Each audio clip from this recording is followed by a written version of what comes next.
Hello friends, আমরা এসেছি Daikin machine check up করতে।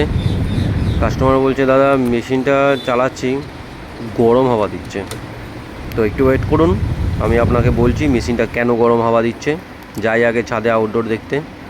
আমরা এখন আউটডোরের কাছাকাছি এসেছি, ঠিক আছে। এবার চেক করব মেশিনটা। নন ইনভার্টার এসি ডাইকিনের। আমি তো ভেবেছিলাম যে ইনভার্টার এসি, তারপরে দেখলাম যে না, নন ইনভার্টার এসি। কী করব, সবই তো ইনভার্টার। যাই হোক, মেশিনটা খুব ভালো করে লাগিয়েছিলাম, সেটিং করেছিলাম আমরাই। আর এই যে ফ্যান, এখন ফ্যান সুন্দর ঘুরছে, কিন্তু নিচে আমরা অ্যাম্পিয়ার মিটার সেট করে দিয়েছি। মেশিনটার মধ্যে প্রবলেমটা কী হচ্ছে বলুন তো? মেশিনটার মধ্যে প্রবলেম হচ্ছে হাই অ্যাম্পস নিচ্ছে।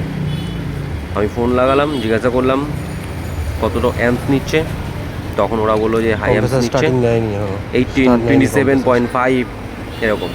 তো যাই হোক, আমরা টপ কভার ওঠাবো, টপ কভার ওঠালেই বোঝা যাবে যে ক্যাপাসিটারটার কী অবস্থা। কম্প্রেসার স্টার্ট হয়ে বন্ধ হয়ে যাচ্ছে। যাই হোক, আমরা দেখে নিয়েছি ভালো মতো চেক আপ করে, ক্যাপাসিটারটারই প্রবলেম আছে, ক্যাপাসিটারটা চেঞ্জ করলেই হয়ে যাবে।